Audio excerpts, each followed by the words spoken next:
ჩაპეკის პიესაში როსუმის უნივერსალური რობოტები ქარხანაში შექმნილი ადამიანის მსგავსი რობოტები ჯერ ემსახურებიან ადამიანებს, შემდეგ კი ანადგურებენ მათ. 1921 წელს შექმნილი ეს პიესა პირველი ცნობილი ლიტერატურული ნაწარმოებია, რომელშიც მანქანები დამოუკიდებელ გადაწყვეტილებას იღებენ. სამეცნიერო ფანტასტიკის, ლიტერატურისა და ფილმების გავლენით ხელოვნური ინტელექტზე პოპულარული წარმოდგენა ამის შემდეგ მნიშვნელოვნად არ შეცვლილა.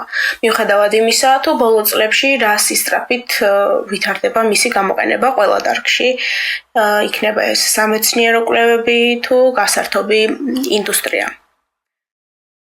ალბერ კამიუს უცხოს მიხედვით უნდა დამეწერა ესე. დავალების შესრულება, AI-ის უთხოვე და რამდენიმე წამში ტექსტიც მზად იყო.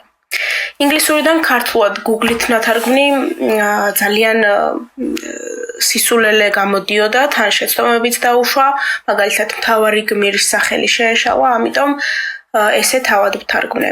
წიგნში რაღაც დეტალები გადავამოწმე, ცოტა ჩემი პირადი აზრით დავამატე და კარგი შეფასებაც მივიღე. ხო, ჯერ ერთი იყო, მერე მეორე, მერე რამდენიმე და ბოლოს აღმოჩნდა, რომ ჩემზე უკეთესი ტექსტი თვითონ დაწერა. როგორც აღმოჩნდა, მარტო არ ვარ. ამერიკული სოციალური კვლევის ცენტრმა Pew Research-მა 2023 წელს დაადგინა, რომ თაობა Z-ის 60%-ზე მეტი იყენებს ხელოვნურ ინტელექტს ყოველდღიურ საკითხებში. დაწყებული სასწავლო დავალებებით, დამთავრებული ფსიქოლოგიური კონსულტაციით. სტუდენტები, რომლებიც იყენებენ AI-ის ინსტრუმენტებს, ეგრეთ წოდებული ხელოვნური ინტელექტის ინსტრუმენტებს, ტექსტის წერისას ხშირად კარგავენ კრიტიკული აზროვნების უნარს და ეყრდნობიან ალგორითმის მიერ შემოთავაზებულ იდეებს.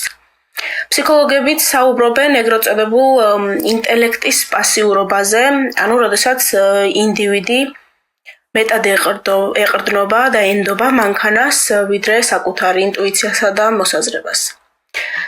ვისია აზრი, რომელსაც გამოვთქვამთ, ანუ რისი ავტორები ვართ, როცა ტექსტს AI წერს, ვიზუალს გენერირებული პლატფორმა აკეთებს და გადაწყვეტილებებსაც ასე ვთქვათ, წინასწარი პროგნოზი გვთავაზობს. ჩვენ უნდა ვიცოდეთ, სად მთავრდება დახმარება და სად იწყება ჩვევად ქცეული ფიქრის გენერირება. მოსწავლეები, სტუდენტები და უბრალოდ ადამიანები საკუთარი გონების ნაცვლად ბოტს იყენებენ, ეს უკვე ხშირი და საკმაოდ პრობლემატური თემა გახდა განსახილველად. ხელოვნური ინტელექტის გამოყენება დავალების დასაწერად ცალსახად პლაგიატია თუ არა. ეს არის კითხვა, რომელიც ფარდის უკან იმალება, მაგრამ იშვიათად ისმის ხმამაღლა. სულ რაღაც რამოდენიმე მარტივი კითხვის საფუძველზე დოსტოევსკის იდიოტი სრულად გაანალიზებული PDF ფორმატში გაქვს მზად. არ იცი რამდენია ფესვი 9999-დან რა პრობლემაა. მე მხოლოდ იმის თქმა შემიძლია, რომ ხელოვნური ინტელექტი ცუდი არაა, მაგრამ არც კარგია. ის ინსტრუმენტია, რომელსაც გამოყენების სწორი ინსტრუქცია ჭირდება წინააღმდეგ შემთხვევაში, სადღაც ასე რომ ვთქვათ, დავიშლებით. ბევრ რამეს და მათ შორის განათლების სისტემებს შეცვლის, ამაზე დიდი ხანია მსჯელობენ და თანხმდებიან კიდეც განათლებისა და ხელოვნური ინტელექტის მკვლევრები. რაც დრო გავა, სულ უფრო აუცილებელი გახდება ყველა იმ გამოწვევის რისკის გათვალისწინება, რომელიც თან ახლავს ამ პროცესს უსაზღვრო შესაძლებლობებთან ერთად.